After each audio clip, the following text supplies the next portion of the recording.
Dineka step ke kufamba mzira, dineka step kane mukurumbira, dineka step ke kufamba mzira, dineka step kanopisa mozvizi ya mafia, ka step kakolabuka Mugabe na Mandela, ka step ke ma businessmen anabadela, ka step ke kucherwa tsomtsom yalandela. Ini zita rangu rekuberekwa ndonzi Clive Manjalima. Uye ndiri mwana waKapfupi. Ndini mukomana wekutanga. I'm 24 years old now. Zita rekuimbisa ndinonzi Kapfupi Yuti kana kuti Ngaa YPL. Ndini Ngaa wacho. Zvandinoita izvi in fact ndikati ndakazvidzidzira pano mundani. Because ndikubva ndichiri mudiki since I was in grade ndikati grade 5. Nengoona vachingozviita ndikudai chingonakirwa neart chichi. So ndozvinhu zvakazondiinspire kuti ndizopinda muarts. Ini ndoimba afropop nezimdanzo. Ndotape music ndoimba tuma zhonda. Dzimbo ndine dzakawanda dzandakareleasa dzakawandisa zvekuti takada kudzoverenga dzonotosvika mu40 15 dzakawandisa. So far ndingati pane nyuwani yandikabva kubuditsa manje. Inonzi munyu ndakaimba na Tigonzi mwembewa. Inonzi Tigonzi. Inonzi ani rumbo? Songa inonzi munyu. Wakaibuditsa zvarini? Songa ndakabuditsa inana tingati 2 months yabuda ina 2 months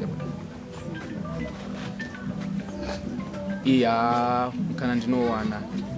Sometimes ndombobuda ndichina namudhara out for mashows. Sometimes ndombobupa ndega. Sometimes ndomboenda nemadifferent artist sanganisira naBazuka na Master H ana Wins ana Ntunge wakawanda artists ezindance ndosangana navo tichita chiperforma perception. Kandofarira inini ndege kuti ndine 2 dzandofarira. Ndinofarira yekuti wavhure hombe then ine castep kana kaimba kakambotrenda na 2021.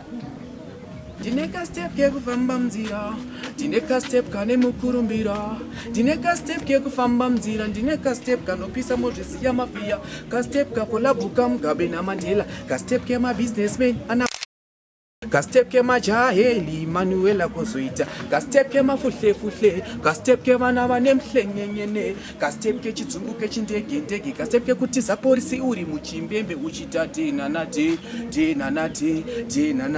akaskachicha ngati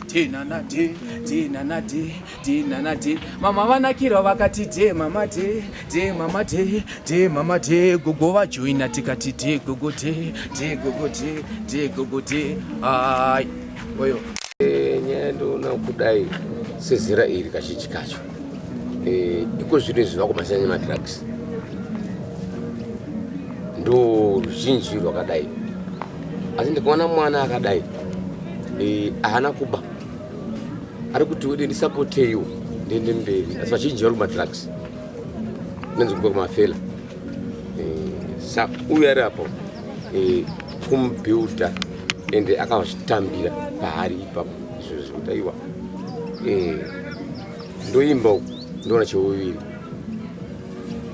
2 kumadhirama apa ndopinda futi zvakare ipapo ndoraramo ndomuraramisa kusvika asvike izvozvi. Kuzi vazhinji vanofungudza kuti Kapfupi pamwe tongori rombewo zvaro, asi Kapfupi chimunhu chinochengeta mhuri yacho zvazviri pasitefu chaiyo kumudrugs.